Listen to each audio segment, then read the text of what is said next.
उद्योगों की देश के आर्थिक विकास में अहम भूमिका होती है। आजादी के बाद बापू चाहते थे कि उद्योगपति एक सीमित लाभ लेकर देश से गरीबी दूर करने में अपना योगदान दें। 29 नवंबर 1947 के अपने भाषण में गांधी जी ने उद्योगपतियों से ऐसा ही आग्रह किया है।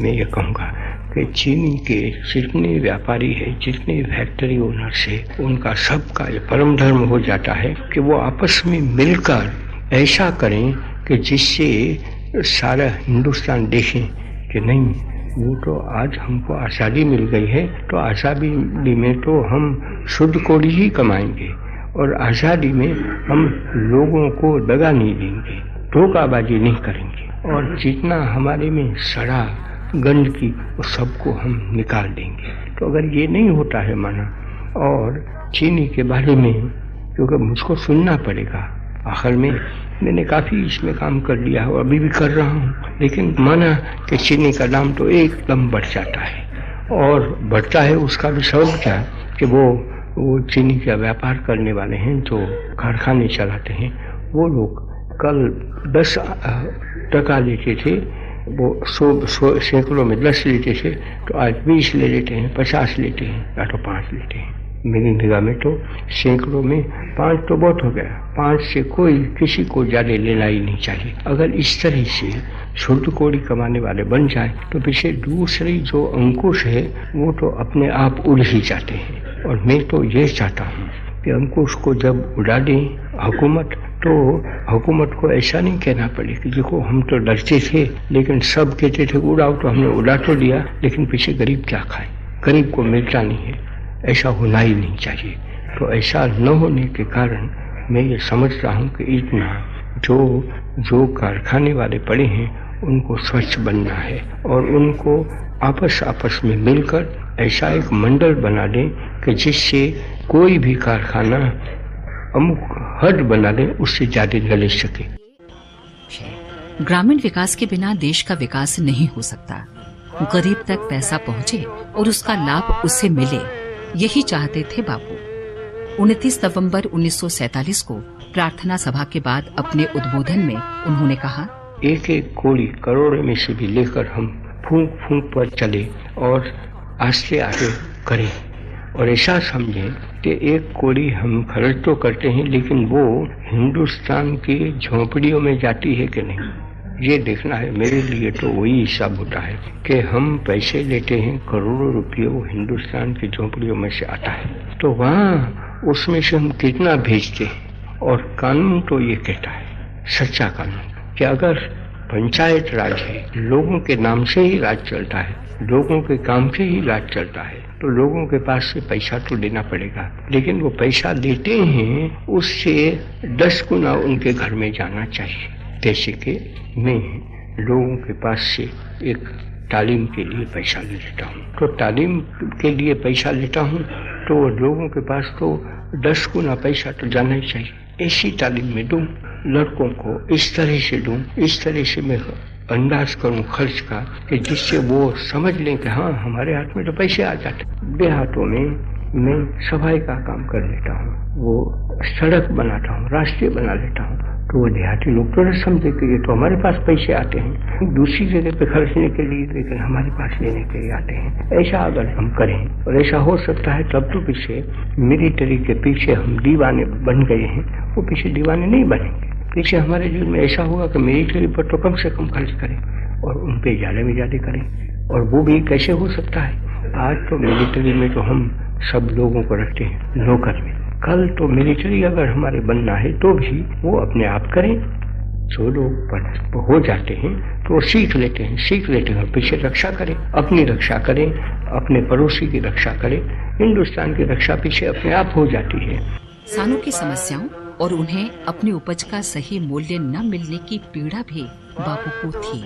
वे चाहते थे कि किसानों की आर्थिक हालत सुधरे, उन्हें उचित मूल्य मिले। 29 नवंबर 1947 की प्रार्थना सभा के बाद बापू ने अपने संबोधन में इसी पीड़ा को व्यक्त किया है। किसान बोते हैं तो किसानों को पूरा दाम न मिले या तो बहुत कम दाम मिले, तो ऐसा तो होना नहीं चाहिए। तो किसानों को ज्यादा दाम दें, वो तो मैं समझ सकूंगा। और वो किसानों को ज्यादा दाम देते हैं, इससे कोई दाम बढ़ता है, वो तो दूसरी बात हो गई। तो ये तो विशेष शुद्ध कोड़ी की बात हुई, सच्चा हिसाब करने की बात हुई। तो हिसाब सच्चा करें और हिसाब बता दें कि देखो इतना तो किसानों को मिला है और इसमें कोई दूसरा खा नहीं सकता है, सीधा किसानों की जेब में चला जाता है। कल इतना जाता था, आज इतना ज्यादा मिलता है। हम लोगों को तो कल मिलता था फीसदी 2 रुपया या तो 5 रुपया, तो आज हम 5.25 नहीं लेते हैं, 5 ही हम ले लेते हैं। और उस दाम से पिछले लोगों को मिलता है। एक चीज हो जाती है कि वो दाम तो रखा, मिल वालों ने तो नहीं लिया, लेकिन पीछे बीच में आ जाते हैं छोटे छोटे ताजिर, वो लोग ले लें तो भी वो लोग पीने वाले हैं, खाने वाले हैं चीनी, वो तो मर जाते हैं। तो उनको मरना नहीं चाहिए। इसलिए क्या किया जाए, तो जितने कारखाने चलते हैं वही लोग उसको सीधा सीधा ये गरीब लोगों को या तो जो चीनी लेने वाले हैं उनको बेच डालें, तब तो विषय हमारा काम अच्छी तरह से चलता है, इसमें उसको कोई शक नहीं। जो ईश्वर को धोखा देता है वो सारे संसार को धोखा देता है। ईश्वर ही हमें सही मार्ग दिखाता है। सही रास्ते से भटकना ईश्वर से दूर होने के बराबर है।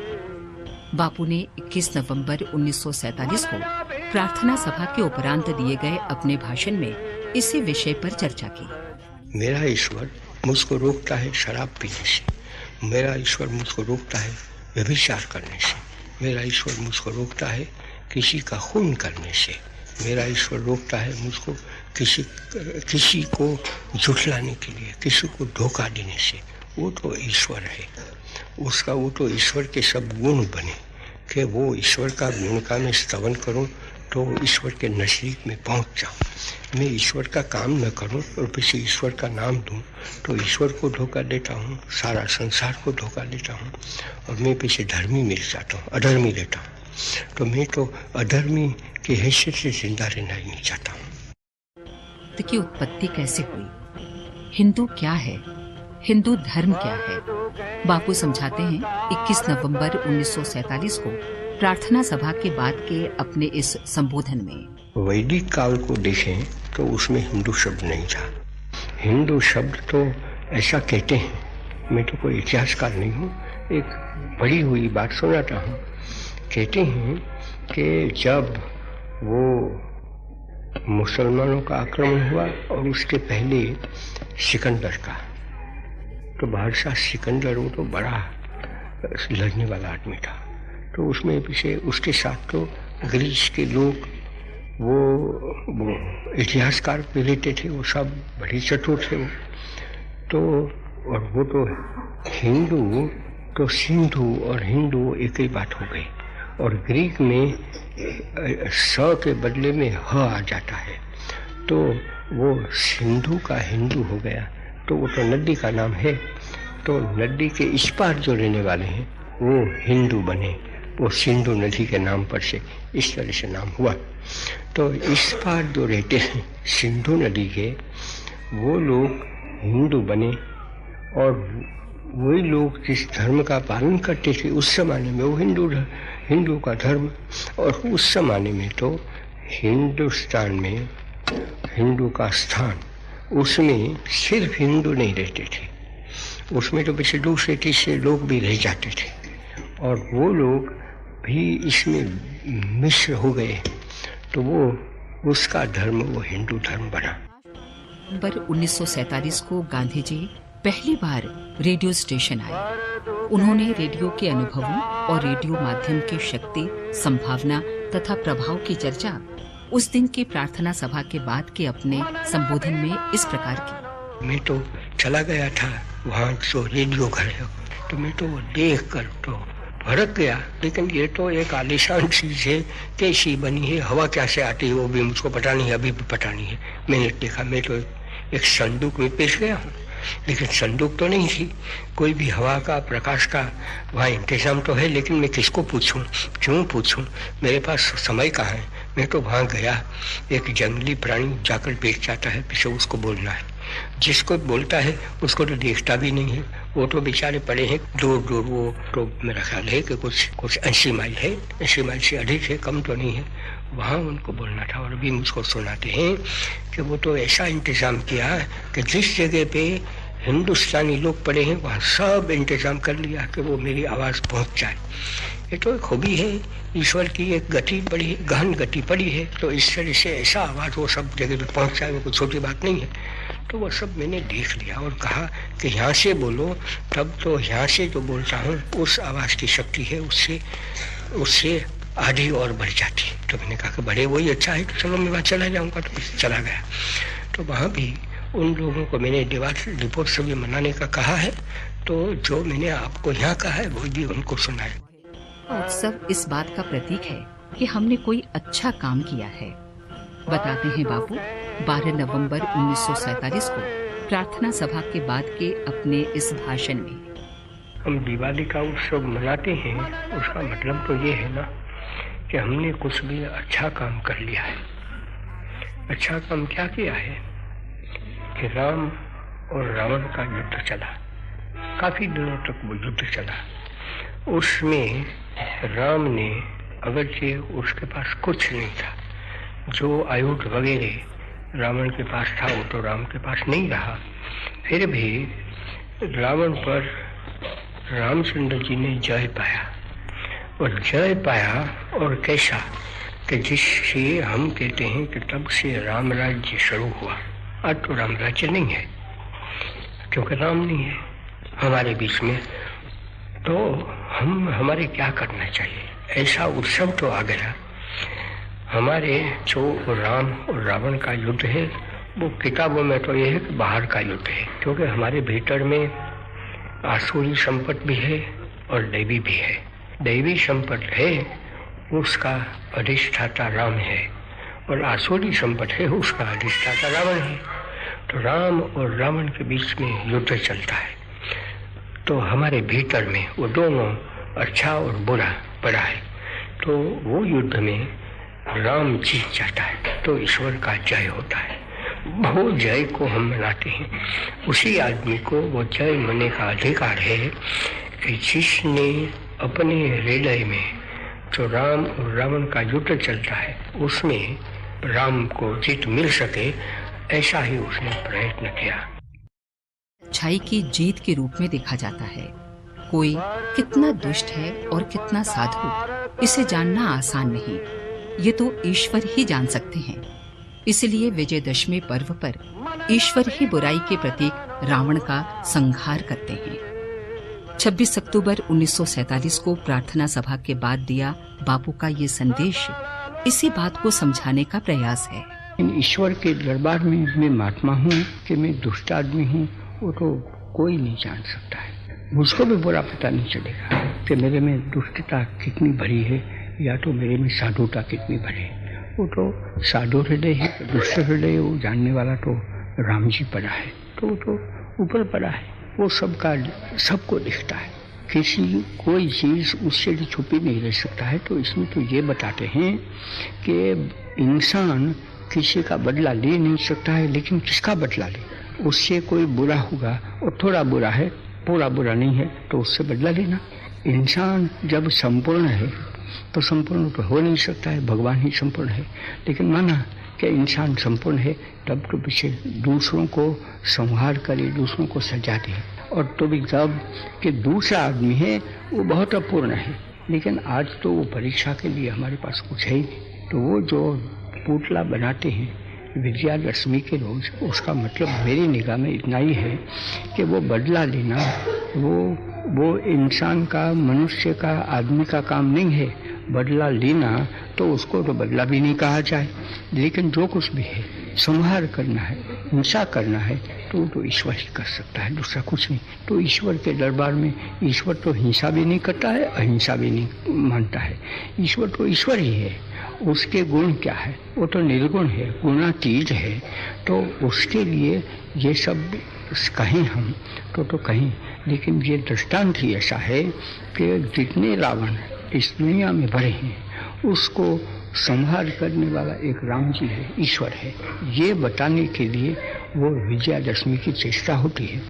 अस्पृश्यता सामाजिक प्रगति में एक बाधा है, एक सामाजिक अभिशाप है। गांधी जी हमेशा इस बुराई को भारतीय समाज से मिटाने का प्रयास करते रहे। 26 अक्टूबर 1947 को प्रार्थना सभा के बाद भाषण में अस्पृश्यता की समस्या पर बोलते हुए गांधी जी, अस्पृश्यता की जड़ हर एक हिंदू के दिल में से निकल जाए, जिस जगह पे तन पर चलता है हिंदुओं की तरफ से वहाँ भी वो चली जाए तो हम बहुत ऊंचे चले जाए। और जब अस्पृश्यता की जड़ निकल गई तो वैसे कोई हम क्या मुसलमानों को या तो दूसरी कोई धर्मी है उनको अस्पृश्य बनाएंगे, या तो अस्पृश्य बनाने की जैसी बात हो गई। मैं समझता हूँ हमारे धर्म पर एक बड़ा कलंक लग गया है, अस्पृश्यता रूप। तो अस्पृश्यता को मिटाने के लिए हम खुद अस्पृश्य बन जाएं। अगर हम अस्पृश्य बने, झाड़ू निकालने का काम करें, वो कोई खराब काम थोड़ा है, वो तो बहुत अच्छा काम है। स्वच्छता रखना वो तो धर्म है, तो वो तो धार्मिक काम हो जाता है। तो अगर हम सब अस्पृश्य बन जाएं तो हम दो काम कर लेते हैं।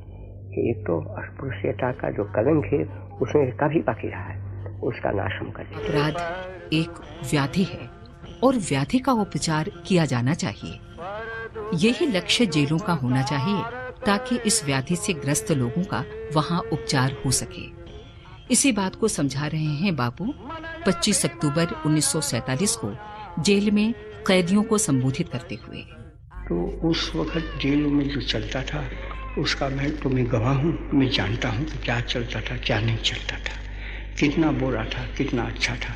लेकिन अब तो मैं कह सकता हूँ कि जब बागडोर हमारे हाथ में आ गई है तो हमारी जेल तो जेल नहीं है, वो तो हमारी अस्पताल बननी चाहिए। और जिन्होंने खून किया है या तो जिन्होंने चोरी की है, जो डाकू बना है, या तो दूसरी बहुत पीनल कोड में तो कोई एक गुनाह थोड़ा है, काफ़ी गुनाह लिया है, वो उसमें से एक गुनाह उसने किया, तो मैं उस सब गुनाह को एक किस्म की व्याधि मानता हूँ। वो एक मर्ज है, तो वो भी बने। कोई गुनाह करने के खातिर गुनाह नहीं करता है। गांधी जी की दृष्टि का स्वराज कैसा था? 19 अक्टूबर 1947 को दिए गए अपने भाषण में ये बताते हुए बापू, 15 अगस्त को स्वराज मिल गया, माना, उसको मैं तो स्वराज मानता ही। मेरी व्याख्या का वो स्वराज कभी हो नहीं सकता है। मेरी व्याख्या के स्वराज में तो हम एक दूसरे को भाई भाई समझ कर बैठे। हमारे दुश्मन कौन हो सकते हैं? क्या हमारे भाई दुश्मन होंगे? मुसलमान के दुश्मन हिंदू सिख और हिंदू और सिख के दुश्मन मुसलमान, या तो उन दोनों के सिख पीछे ख्रिस्ती या तो पारसी यहूदी, कोई भी हिंदुस्तान के हो, ऐसे कैसे दुश्मन हो सकते? हम तो दुनिया में किसी को दुश्मन बनाना नहीं चाहते, हम किसी के दुश्मन बनना नहीं चाहते। वो मेरे स्वराज की व्याख्या बन जाती है। कर्म का महत्व ईश्वर तुल्य है। जब हम अपना काम ठीक से करते हैं, लगन से करते हैं, वही ईश्वर दर्शन है। 19 अक्टूबर 1947 को प्रार्थना सभा के बाद गांधी जी का ये संबोधन कर्म ही पूजा है कि इसी दर्शन की तरफ संकेत है। कोई शरीर ही तो है ही नहीं कि शरीर लेकर हमारे सामने खड़ा रहता है।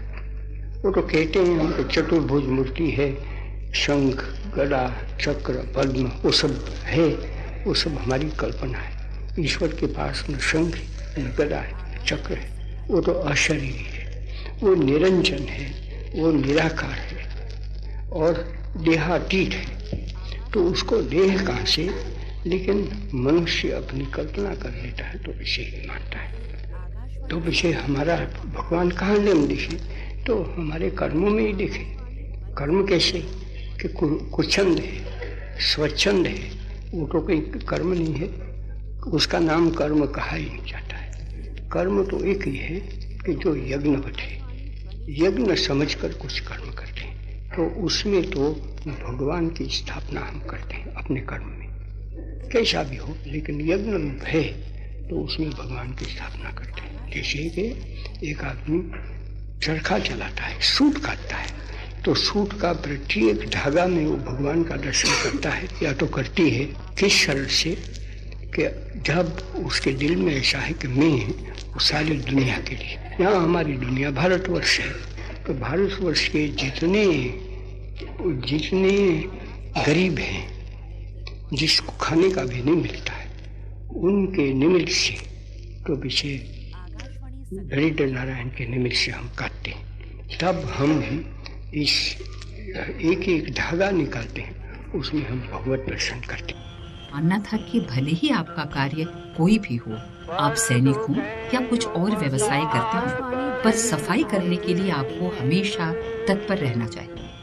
स्वच्छता बहुत ही महत्वपूर्ण है। 14 सितंबर 1947 को जब गांधी जी विस्थापितों के शिविर में भ्रमण पर गए, वहां की गंदगी को देखकर कुछ ऐसा ही समझा रहे हैं बापू। उस कैंप में जो गंदगी थी, उसकी तो कोई इंतहा नहीं है। वो गंदगी क्यों? उसमें तो पीछे हमारी पुरानी आदत, हिंदू हो या तो मुसलमान, क्योंकि मैं तो हिंदू कैंप में भी यहाँ चला गया हूँ, मुसलमानों के कैंप में भी गया, लेकिन यहाँ मुझको तो नाक है ही नहीं। कोई न सुगंधी आती है, दुर्गंधी आती है, तो लड़कियाँ तो मुझ पर हंसती है कि हाँ तुमको नाक लेटा तो पीछे कैसे वहाँ खड़े रह सकते थे। एक मिनट वहाँ से बदबू किसी ने मुझको इशारा भी किया, यहाँ पैखाने है वो तो देखो, तो मैं समझ गया पैखाने वो तो नरक की खान है। ये आकाशवाणी ध्वनि संग्रहालय कौन साफ करे? अगर मैं उस कैंप का कमांडर हूँ तो मैं तो उसकी बर्दाश्त नहीं करूँगा। ये और मैं आकाशवाणी ध्वनि संग्रहालय की रिकॉर्डिंग मेरे है। माथे जो कैंप रहती थी, वो कैंप ऐसी गंदी नहीं रह सकती। इतने सिपाही तो पड़े मिलिट्री के, ये आकाशवाणी ध्वनि संग्रहालय की रिकॉर्डिंग है। उनको कहो कि इतना गंदा मेला रहता है, वो क्यों रहता है? तो कहेंगे कि ये हमारा वो काम आकाशवाणी कहाँ है, ध्वनि संग्रहालय की हमको तो रिकॉर्डिंग है। बंदूक चलाने का हुक्म है। ठीक है, आज जो हमारी मिलिट्री है, आज हमारे सिपाही है, उनका तो मेरी निगाह में ये ये काम है आकाशवाणी कि ध्वनि उनके हाथ संग्रहालय में की रिकॉर्डिंग है। एक कोदारी भी होनी चाहिए, एक पावड़ा भी होना चाहिए कि जिससे कहीं भी गंदगी है तो उसको साफ करे। ये पहले आकाशवाणी उनका वो ध्वनि काम होना संग्रहालय चाहिए। की रिकॉर्डिंग मैं है। तो बहुत कठोर हृदय का आदमी हूँ। मैं तो कहूँगा मैंने किया है ऐसा, कैंप मैंने चलाई है। ये यहाँ आकाशवाणी तो ध्वनि संग्रहालय की हरिद्वार में जब रिकॉर्डिंग कुंभ का है। मेला था, तो हमारा सबका काम था कि वहाँ के जो कैंप का सैनिटेशन था, वो सैनिटेशन ये भजन में करने के आकाशवाणी लिए हम ध्वनि निकल जाते संग्रहालय की रिकॉर्डिंग थे। है। और वो सब मेला करते थे, यात्री लोग आते थे, वो सबको तो उसका साफ कर देते थे। सिवाय मुझको तो चैन ये नहीं हो सकता था, आकाशवाणी और ध्वनि सबको संग्रहालय तालीम की दी गई। रिकॉर्डिंग है। लेकिन मैं कहूँगा कि उसका पहला काम ये है कि अपनी कैंप है उसको बिल्कुल साफ रखना। ये आकाशवाणी ध्वनि सेवा का कोई सीमित दायरा नहीं होता है, ये एक विस्तृत क्षेत्र है। शिविरों में व्याप्त गंदगी को देखकर बापू काफी व्यथित हुए। उन्होंने कहा, सफाई केवल घर के आसपास या घर के अंदर ही हो ऐसा नहीं है, बल्कि स्वच्छता मन की भी होनी चाहिए और अपने आसपास की भी। इसीलिए स्वच्छता के लिए भी सबको मिलजुल कर काम करना चाहिए। 1 अक्टूबर 1947 को प्रार्थना सभा के बाद स्वच्छता के महत्व पर बोलते हुए बापू, सेवा का क्षेत्र बहुत बड़ा रहता है। जितनी ये आकाशवाणी चौड़ी ध्वनि संग्रहालय की लंबी रिकॉर्डिंग पृथ्वी है। है, इतना क्षेत्र सेवा का लंबा और चौड़ा पड़ा है। जो सेवा ये करना चाहते हैं आकाशवाणी वो करें, ध्वनि संग्रहालय क्योंकि की इतना रिकॉर्डिंग बड़ा है। क्षेत्र पड़ा है। लेकिन हम ऐसे पंगु बन गए हैं कि हमको किसी को ये बताना पड़ता है। आकाशवाणी ध्वनि अभी संग्रहालय की रिकॉर्डिंग है। आज तो सेवा का क्षेत्र इतना बड़ा है कि ये आकाशवाणी ध्वनि जितने संग्रहालय की मिल रिकॉर्डिंग जाए है। वो सबको करना ही है। तो मैं बता दूं कि क्या करें। मैं तो ये कहूँगा, ये आकाशवाणी ध्वनि संग्रहालय की दिल्ली रिकॉर्डिंग है। स्वच्छता के लिए मशहूर शहर नहीं है। वो जितनी यहाँ ये आज आकाशवाणी शिविर ध्वनि पड़ी है, संग्रहालय की रिकॉर्डिंग उस है। सब में इतनी भारी गंदगी पड़ी है कि उसका बयान देना ये बड़ी आकाशवाणी मुश्किल बात है। ध्वनि संग्रहालय की रिकॉर्डिंग दिल्ली है। म्यूनिसिपैलिटी वो कभी मशहूर नहीं रही है कि दिल्ली शहर को म्यूनिसिपैलिटी ये ने आकाशवाणी अपना लिया ध्वनि संग्रहालय और की उसको रिकॉर्डिंग है। एक ऐसा साफ सुथरा रखा कि दुनिया में सब ये लोग आकर आकाशवाणी देखें ध्वनि कि संग्रहालय की अगर रिकॉर्डिंग कोई है। स्वच्छ शहर देखना चाहिए, सफाई, लोगों का मकान साफ, लोगों ये का पैखाना आकाशवाणी साफ, ध्वनि संग्रहालय की लोगों रिकॉर्डिंग का है। बेचने का, सोने का शब्द साफ, गलियां साफ, और ऐसे ही लोगों का दिल भी साफ। ये तो आकाशवाणी किसी ध्वनि को संग्रहालय की अगर रिकॉर्डिंग है। दुनिया भर में नमूना देखना है तो दिल्ली है। ऐसा म्यूनिसिपैलिटी ने बनाया नहीं। मैं तो ये काफी दिल्ली में रहा आकाशवाणी हूँ। ध्वनि संग्रहालय की ये हो रिकॉर्डिंग है। सकता है कि वो कैंपों में न जाए, वहाँ कोई न दे, तो भी एक ये जगह पे हमने आकाशवाणी कुछ भी ध्वनि सफाई संग्रहालय कर की ली रिकॉर्डिंग तो है। उसका असर सारे दिल्ली शहर पर पड़ता ही, ऐसा मानना चाहिए। ऐसा नहीं है कि सब साफ रखे तो हम भी ये साफ रखेंगे, आकाशवाणी तो ध्वनि कभी साफ संग्रहालय हो नहीं की सकता। रिकॉर्डिंग है। लेकिन ऐसा मानकर हर एक आदमी बैठे कि हम अगर साफ रखें अपना मकान को, ये आकाशवाणी ध्वनि देश संग्रहालय को, की रिकॉर्डिंग है। अपना आत्मा को, तो पीछे सब साफ ही रखें। सत्याग्रह का आशय और अर्थ क्या होना चाहिए? दुराग्रह को सत्याग्रह समझने की गलती कैसे हो सकती है? सत्याग्रह क्या है? 3 अक्टूबर 1947 को प्रार्थना सभा के बाद दिए गए अपने भाषण में यही समझाते हुए गांधी जी, मैं देख रहा ये हूँ कि आकाशवाणी हमारे ध्वनि मुल्क संग्रहालय में की रिकॉर्डिंग है। काफी जगह पे आज सत्याग्रह चलता है, ऐसा कहते हैं। तो मुझको बड़ा शक है कि जिस जगह पे ये वो आकाशवाणी कहते ध्वनि हैं संग्रहालय की रिकॉर्डिंग है। सत्याग्रह चलता है, वहाँ सचमुच वो सत्याग्रह है कि दुराग्रह है, ऐसा हमारे मुल्क में हो ये गया है आकाशवाणी ध्वनि कि संग्रहालय की एक रिकॉर्डिंग चीज है। का नाम ले लो लेकिन काम तो इससे उल्टा ही है। और आज ये जो कोई भी आकाशवाणी आदमी, ध्वनि जैसे संग्रहालय भले की रिकॉर्डिंग है। पोस्ट ऑफिस के हो, टेलीग्राफ ऑफिस के हो, रेलवे के हो, या तो देशी ये राज्यों में हो, आकाशवाणी ध्वनि कि जिस संग्रहालय जगह की पे रिकॉर्डिंग है। वो सत्ता देने की कोशिश कर रहे हैं, उन सबको इतना समझ लेना चाहिए कि हम ये काम जो आकाशवाणी कर रहे ध्वनि हैं संग्रहालय की वो रिकॉर्डिंग है। सत्य है या असत्य है। अगर असत्य है तो उसका आग्रह ये क्या करना था? आकाशवाणी ध्वनि अगर संग्रहालय सत्य की है रिकॉर्डिंग है। तो सत्य का आग्रह तो हमेशा हर हालत में करना ही चाहिए। दुष्टता का बदला दुष्टता से नहीं दिया जाना चाहिए। दुष्टता को तो साधुता से ही जीता जा सकता है। 3 अक्टूबर 1947 को अपने भाषण ये में बापू आकाशवाणी ने ध्वनि यही संग्रहालय बताया की है। रिकॉर्डिंग है। हम उसको काट सकते हैं, बिन सकते हैं, बढ़ाई का काम कर सकते हैं, ये लोहार का काम आकाशवाणी कर सकते ध्वनि हैं, संग्रहालय की या तो रिकॉर्डिंग है। हम काटिब का काम करते हैं, वो भी निकम्मी चीज नहीं है। जो चीज हम सिलाई का काम करते हैं, ये इतनी आकाशवाणी चीजें इस ध्वनि हिंदुस्तान में संग्रहालय पड़ी की है रिकॉर्डिंग है। कि वो अगर लोग भले कल करोड़पति थे, आज तो करोड़ चले गए, ऐसा तो दुनिया में बहुत होता जाता है। ये तो आकाशवाणी वो करोड़ ध्वनि का लिए संग्रहालय की रोता रहेगा, रिकॉर्डिंग है। ये कहेगा कि मैं तो करोड़पति हूँ, मैं क्यों कोई भी काम करूँ, तो पीछे हमारा काम बिगड़ जाता है। हम जो काम करना चाहते हैं ये वो काम बन आकाशवाणी नहीं सकता। ध्वनि इसलिए संग्रहालय मैं तो की कहूँगा रिकॉर्डिंग है। बड़ी अदब से लेकिन बड़ी दृढ़ता से कि जितने कैंप हमारे चलते हैं वो काम कैंप अगर देखो तो ये आदर्श चीज आकाशवाणी होनी ध्वनि चाहिए। संग्रहालय उसमें की सफाई रिकॉर्डिंग है। उसमें गंदगी तो बिल्कुल नहीं। लोग पड़े हैं, सब हैं, उन्होंने अपना काम ये तो ढूंढ लिया। आकाशवाणी मैं ध्वनि आपको संग्रहालय कहता की हूँ रिकॉर्डिंग कि है। आज जो हमको तकलीफ पड़ी है वो तकलीफ काफी रफा होने वाले है, और जब हम ऐसे काम ये करने वाले बन जाते आकाशवाणी हैं ध्वनि तो पीछे संग्रहालय की हमारा रिकॉर्डिंग है। गुस्सा है, वो गुस्सा कुछ शांत हो जाएगा। हमारे दिलों में वैर भाव पड़ा है, वो भी शांत हो जाएगा। मैं नहीं कहना ये चाहता कि आकाशवाणी जिन्होंने ध्वनि बुरा काम संग्रहालय किया की है रिकॉर्डिंग वो है। बुरा नहीं किया है ऐसा कहो, वो तो मैं तो कहता भी नहीं। वो तो भलाई तो उसमें है कि बुरा काम को ये बुरा समझना आकाशवाणी और ध्वनि तो भी संग्रहालय की उनका रिकॉर्डिंग बदला है। देना है, उनका जो वेर लेना है वो भलाई से लेना, उसका नाम भलाई है।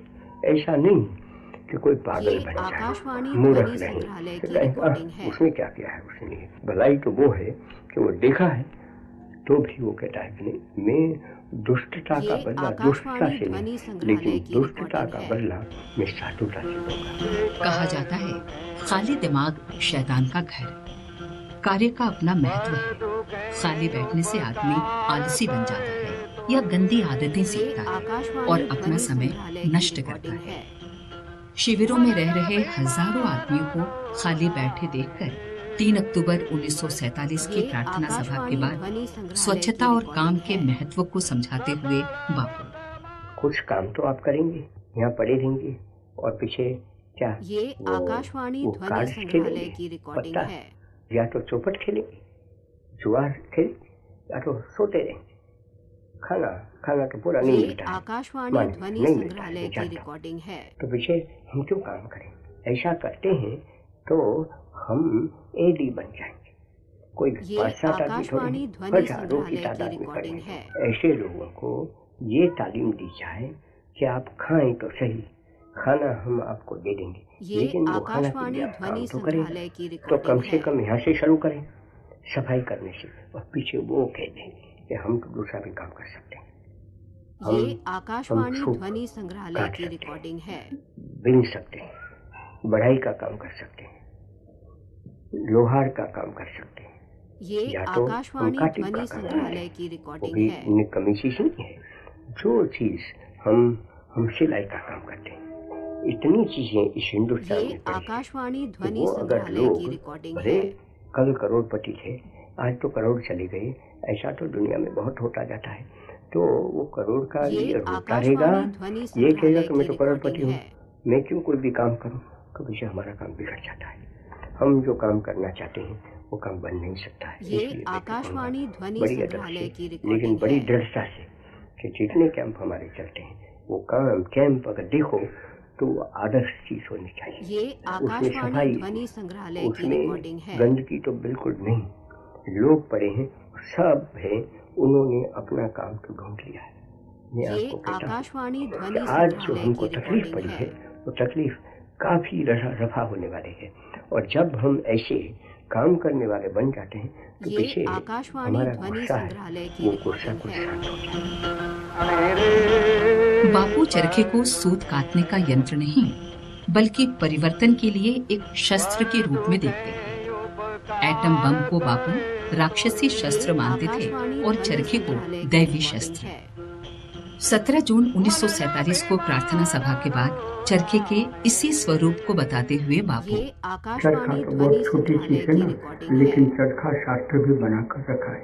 जब तक वो चरखा शास्त्र नहीं बना था तब तक हमको पता नहीं था कि चरखा में कितनी शक्ति है। आज तो मेरे जैसा आदमी तो कह देता है कि चरखा में शक्ति इतनी बड़ी है कि हिंदुस्तान को तो आज़ादी दिला सकता है। तो सारी दुनिया दे दे तो सारी दुनिया को आज़ादी दिला सकता है। क्या आज़ादी कि सारी दुनिया आज तो उसको थकान हो गया है कि अभी क्या करें हम, क्या एटम बम के मार्फत ही दुनिया को चलाएंगे? तो दुनिया चल तो नहीं सकती है। तो मेरे जैसा आदमी कहता है कि एटम बम तो आपके पास तो नहीं, मेरे पास है। कौन सा? तो मैं कहता हूँ चरखा। वो कैसे बन सकता है? उसका शास्त्र होना चाहिए। एटम बम बना दिया है, उसके भी शास्त्र। तो शास्त्र तो 2 प्रकार के होते हैं, एक तो सात्विक कहो, धार्मिक कहो, दूसरा कहो कि राक्षसी कहो, अधर्म कहो। एटम बम में कौन सा धर्म हो सकता है? एटम बम में कहाँ ईश्वर पड़ा है? एटम बम वो ईश्वर बन जाता है तो वो तो शैतान ईश्वर बन गया। इसलिए एक तो वो राक्षसी शास्त्र बनता है, दूसरा धार्मिक कहो। प्रकृति ने सभी जीव जंतुओं का एक निश्चित स्वभाव बनाया है और सभी अपने स्वभाव के अनुरूप आचरण करते हैं। मनुष्य का स्वभाव कैसा होना चाहिए, इसी बात को समझाने की कोशिश बापू ने 13 जून 1947 को दिए गए अपने इस भाषण में की है। साधु पुरुष के मानी वो नहीं जो भगवान कहता है, लेकिन भला मनुष्य, भला आदमी है। वो पानी में था तो वहाँ एक बिच्छू भी था, तो उसने वो बिच्छू को पानी में से खींच लिया। तो वो बिच्छू तो वहाँ हमेशा के लिए जिंदा तो नहीं रह सकता था। तो उसके दिल में ऐसा लगा कि वो तो उसको भी अपना प्राण प्यारा है, मुझको भी प्यारा है, तो चलो बिच्छू को यहाँ से उठा लो, वहाँ फेंकने की कोशिश करो। तो बिच्छू को तो उसे डंक मार दिया तो छूट गया पानी में। तो दोबारा उठाता है तो वैसे दोबारा पकड़ लेता है। तो कोई नास्तिक था, उसने कहा कि ये बेवकूफ समझता नहीं है कि वो बिच्छू तो उसको डंकेगा तो उसको तो मार डाल, और या तो उसको बचाने की क्या चेष्टा करता है। तो वो तो साधु पुरुष था ना, तो उसने कहा कि भाई ऐसा क्यों उसको कहते हैं। आखिर में बिच्छू उसका तो स्वभाव है कि डंक देना, लेकिन मेरा मनुष्य का स्वभाव तो ये है कि कोई भी दंड देता है उसकी बर्दाश्त करो। तो मैं तो बर्दाश्त करने की सीख रहा हूँ, उसमें मैं मेरा स्वभाव के मुताबिक चलूँ, बिच्छू का मेरा स्वभाव के मुताबिक चलूँ। कि क्या आप ये मानते हैं कि बिच्छू ने मुझको दंड दिया तो मैं बिच्छू बन जाऊँ? मैं कैसे बनूँ? इंसान होकर और इंसानियत मेरे में आते हुए भी मैं बिच्छू बनूँ तो नहीं कर सकता हूँ। रामधुन का प्रभाव बताते हुए गांधी जी ने नोआखाली में रामधुन के प्रयोग का अपना अनुभव 13 जून 1947 को प्रार्थना सभा के बाद कुछ इस तरह बताया। वहाँ तो लोग ऐसे डर गए थे, क्योंकि लोग डरपोक रहते हैं, तो वो तो रामधुन तो चला ही नहीं सकते। और राम और रहीम वो नाम से बस वो घूमते घूमते चलना, खेतों में से निकलना। कोई खेत मुसलमानों का रहेगा, कोई हिंदू का रहेगा, काफी तो मुसलमानों का ही रह सकता है, क्योंकि मुसलमानों की तादाद वहाँ बड़ी है। तो वो यात्रा करते करते ये नियम कर रखा था कि बस रामधुन लगाते लगाते जाना। उससे मुसलमानों को भी लगे कि ये तो कहते हैं, उसमें क्या दिक्कत हो सकती है, और हिंदू भी समझ ले। तो पीछे वहाँ ये कोई हर जगह पे होता था ऐसा नहीं था, लेकिन वहाँ तो पीछे काफी हिंदू पड़े हैं और मुसलमान भी पड़े हैं। तो ऐसा बना दिया कि ये पीछे भज मन प्यारे राम रहीम कृष्ण करीम। हमारे कम नसीब से मौका अभी तो ये आ गया है ना कि राम ईश्वर और रहीम उस बगल, ईश्वर यहाँ और वहाँ भी ईश्वर, लेकिन एक ईश्वर का नाम रहीम, एक ईश्वर का नाम राम, और दोनों अलग अलग हो गए। ये तो पागलपन सा लगता है ना। आपसी भूख और स्वार्थों के कारण अंग्रेजी ताकत ने देश को जो क्षति पहुंचाई और हम उनके अत्याचारों का शिकार बने, इसका एक कारण था हमारे अंदर जागृति का न होना। इसी पर 13 मई 1947 को प्रार्थना सभा के बाद बोलते हुए गांधी जी, हम स्वार्थवश आपस में न लड़ते भिड़ते तो अंग्रेजी ताकत कितनी भी बड़ी थी, वो अंग्रेजी ताकत इतने वर्षों तक हमको सताती रही। जब हमने जागृति हो गई, हम समझ गए कि हम हैं तो वो है, हम नहीं है तो वो हो नहीं सकते। तब तो अगर ये अंग्रेजों के लिए सच्चा था तो आज तो वो भी सच्चा ही है। तो ऊपर अगर बिगड़ गया है तो उसमें मैं ये नतीजा पर आ जाता हूँ, हम बिगड़े। अच्छे काम केवल अच्छे साधनों से ही हो सकते हैं। अपवित्र साधनों से हम कभी अच्छे लक्ष्यों की प्राप्ति नहीं कर सकते। 8 जून 1947 को अपने प्रवचन में बापू ने इसी बात को कुछ इस तरह समझाया। अच्छा काम करना है तो वो भी अच्छे साधनों से ही करे तो अच्छा हो सकता है, अगर बुरे साधनों से वो करे तो नहीं हो सकता है। कोई किसी ने कुछ सुना है कभी भी, और सुना है तो मैं कहता हूँ उन्होंने झूठ सुना, कि ईश्वर को हम पा सकते हैं अनुचित साधन देकर, अपवित्र नापाक साधन से ईश्वर को पाना है तो साधन भी ईश्वर को पाने के लायक होना चाहिए। अगर बुरी चीज को पाना है तो उसमें साधन पाक हो नहीं सकते, उसमें नापाक साधन होने वाले हैं। ये एक जगत का कानून है, उस कानून के मुताबिक आप चले, मैं चलूं, सारा जगत चले तो हमारा काम सीधा हो जाता है। ऊंच नीच, छुआछूत की समस्या और सनातन सोच पर बोलते हुए 7 जून 1947 को बापू ने कहा, छुआछूत वो कैसी बात है, और एक ऊंचा है और एक नीचा है, वो सब सिलसिला वो धर्म नहीं है, वो अधर्म है, ऐसा सबके सब मानने वाले हैं, इसमें भी मुझको कोई शक नहीं है। तो जैसे वो एक बड़ी भारी संस्था रही और जिसको सनातन धर्म के नाम से भी पुकारते थे, वो सब कहना तो आसान है। मैं भी कह लेता हूँ मैं भी सनातनी हिंदू हूँ, और दूसरे भी कहते हैं कि सनातनी हिंदू, उसमें कौन सच्चा सनातनी है वो कहने वाला तो हमारे में से तो कोई है नहीं, वो तो ईश्वर ही कह सकता है। तो जब ईश्वर को इंसाफ करना है, उसको हमारे पर कोई भी न्याय चुकाना है तो वो चुका सकता है, हम तो नहीं चुका सकते। लोक मत की शक्ति पर 10 जून 1947 को प्रार्थना सभा के बाद गांधी जी ने कहा, लोक मत में जो शक्ति भरी है वो हम पहचान नहीं सकते, इसलिए मैंने आपको अंग्रेजी शब्द दिया। तो अंग्रेजी शब्द में तो बहुत उसमें तो शक्ति आ गई है कि पब्लिक ओपिनियन उसके सामने कोई बादशाह है वो भी नहीं काम कर सकता है। इंग्लैंड का तो बादशाह है ना, लेकिन आपको जानना चाहिए कि वो पब्लिक ओपिनियन के सामने बादशाह कुछ नहीं कर सकता। और सादगी जैसे सिद्धांतों को महात्मा गांधी ने अपने जीवन का हिस्सा बनाया। छुआछूत, ऊंच नीच, भेदभाव और सांप्रदायिकता जैसी बुराइयों को दूर करने का प्रयास वे जीवन पर्यंत करते रहे। स्वच्छता पर वे हमेशा बल देते थे। किसी भी अवसर पर जब वे बोलते, खासकर अपनी प्रार्थना सभाओं के बाद दिए भाषणों में इन विषयों को प्रमुखता देते थे। गांधी जी के ये विचार आज की पीढ़ी के लिए अमूल्य ऐतिहासिक धरोहर हैं। गांधी जी के विचारों पर बनी ये सीडी नई पीढ़ी को बापू के सिद्धांतों और विचारों से अवगत कराने का एक प्रयास है। इस सीडी में ली गई ज्यादातर रिकॉर्डिंग 1947-48 के दौरान गांधी जी की प्रार्थना सभाओं के बाद दिए भाषणों से ली गई हैं, जो खुले स्थान पर सीमित तकनीकी संसाधनों द्वारा की गई थी। हमने इन्हें ठीक करने का हर संभव प्रयास किया है, फिर भी तकनीक की अपनी सीमाएं हैं, इसलिए कहीं कहीं सुनने में असुविधा हो सकती है। तो लीजिए प्रस्तुत हैं विभिन्न विषयों पर गांधी जी के विचार उन्हीं की आवाज में।